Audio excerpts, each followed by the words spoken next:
સિદ્ધાર્થ, શું થયું? મને પણ નથી ખબર. નાયક સરનો કોલ હતો કે મને અર્જન્ટમાં મળો. તો ક્યાં છે નાયક sir?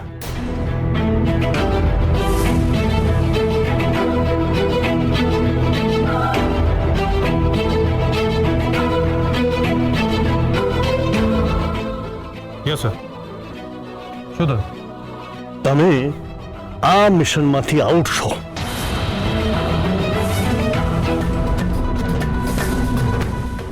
Vote? But why sir?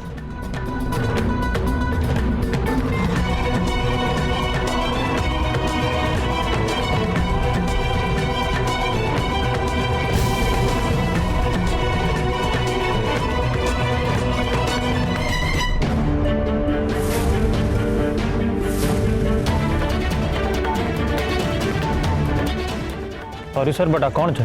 તમારી પાર્ટનર રિયા.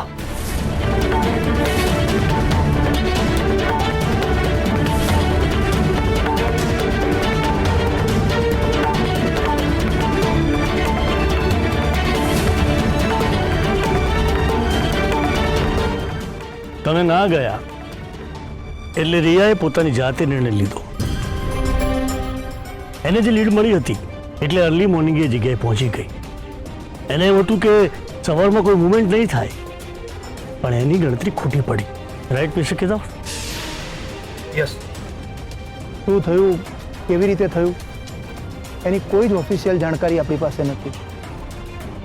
પણ આ તો રિયાના ફોન કોલ અને એની વાતો ઉપરથી આપણે એઝ્યુમ કર્યું છે. વેલ મિસ્ટર હર્ષવર્ધન, તમારા માટે તમારા પરિવારના લોકો દેશના નાગરિક છે, તો શું રિયા તમારા માટે દેશની નાગરિક નહોતી?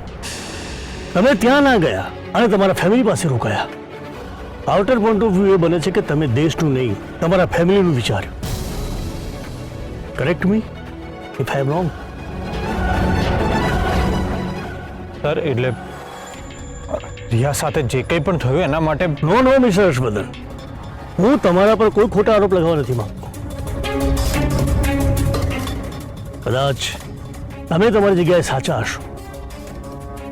શું છે કે તમારા માટે દેશ મહત્વનો નહોતો, પણ રિયા માટે હતો. અને રિયા માટે સૌથી વધારે મહત્વનું દેશ માટેનું મિશન પણ હતું, અને એટલે જ એણે રિસ્ક લીધું. તમને ખબર છે દેશ માટે રિયાએ શાનો ત્યાગ કર્યો છે? એની માનો ત્યાગ. રિયાના ફાધરને સારી જોબ મળી એટલે 5 વર્ષ માટે યુકે શિફ્ટ થયા. રિયાની મમ્મીને ફોરેન જવું નહોતું એટલે રિયા સાથે જ રહેવા લાગી. આ દરમિયાન રિયાના ડિવોર્સ થયા અને મા દીકરી સાથે રહેવા લાગ્યા. તમને ખબર છે એને મેં જ્યારે પહેલું મિશન આપ્યું ત્યારે એનો સૌથી મોટો પ્રશ્ન એ હતો કે એની માની સંભાળ કોણ લેશે? એને શું નિર્ણય લીધો તમને ખબર છે? એની માને એને ઘરડા ઘરમાં મૂકી દીધી. What an irony! સંતાન હોવા છતાં કોઈ માને ઘરડા ઘરમાં રોકાવવું પડ્યું. મેં એને જ્યારે જ્યારે પણ મિશન આપ્યા ત્યારે ત્યારે એની માને વૃદ્ધાશ્રમમાં મૂકી આવતી હતી. આ વખતના મિશનમાં પણ રિયાએ એ જ કર્યું. રિયાની મમ્મીને મૂકીને જ્યારે જઈ રહી હતી ત્યારે એની માએ હાથ જોડીને એને શું કહ્યું તું ખબર છે? દીકરા, આ છેલ્લી વાર વૃદ્ધાશ્રમમાં આવી છું, હવે પછી ના લાવીશ. મને ઝેર આપી દેજે.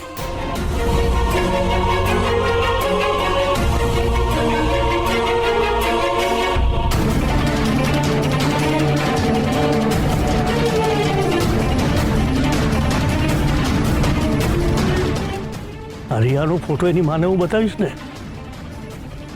તો એ તો ઝેર પીધા વગર જ મરી જશે. ટેરરિસ્ટે રિયાની બોડી આપવાની પણ ના પાડી છે અને ધમકી આપી છે કે હિંમત હોય તો રિયાની બોડીને શોધી લેજો.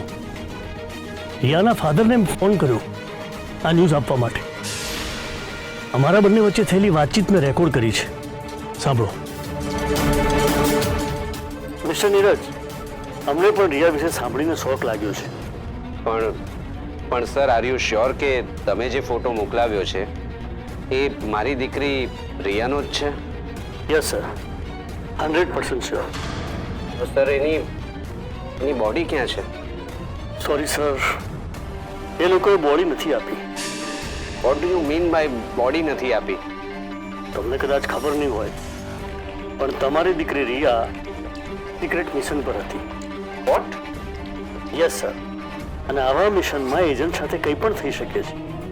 એની જવાબદારી એજન્ટની પોતાની હોય છે. પણ એની મમ્મીને હું આ કેવી રીતે સમજાવીશ? એને શું કહીશું? Sorry for your loss. Sir at least any body મળી છે એવી વ્યવસ્થા કરો. એના અંતિમ સંસ્કાર કરીને અસ્થિ વિસર્જન કરીશું તો એની આત્માને શાંતિ મળશે. Sir, This is the story of brave girl Riya. Mr. Harshvardhan, you may go now. તમારા માટે આ મિશન અહીંયા જ પૂરું થાય છે. Enjoy with your family.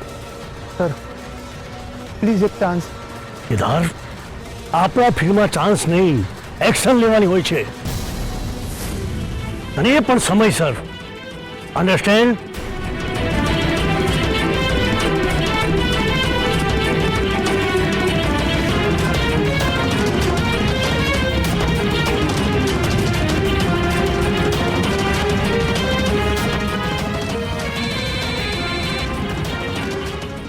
Excuse me sir.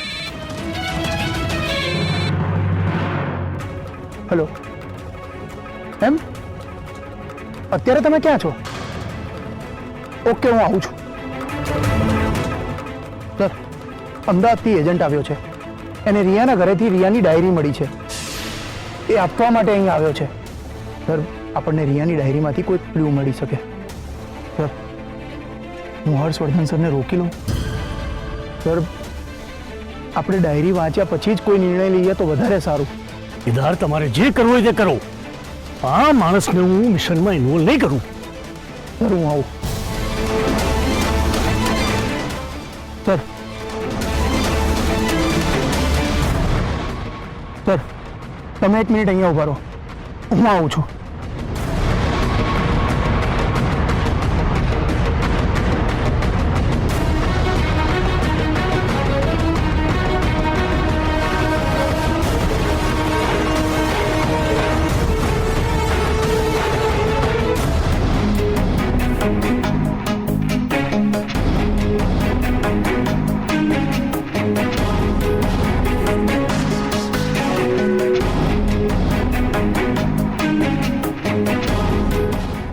કંઈ મળ્યું? સર, ખાસ તો કાંઈ નથી લખ્યું, પણ લખ્યું છે કે માય પાર્ટનર ઇઝ. આગળ વાંચો. સર, લખ્યું છે કે my partner he is brilliant. અત્યાર સુધીનો મારો આ બેસ્ટ મિશન પાર્ટનર છે. આ મિશનમાં કદાચ હું નહીં હોઉં તો ચાલશે, કેદાર નહીં હોય તો ચાલશે, નાયક સર પણ નહીં હોય તો ચાલશે, પણ મારા આ પાર્ટનર વગર આ મિશન ઇમ્પોસિબલ છે. સર, સાચું કહું તો મારા અને રિયાના વિચાર સેમ છે.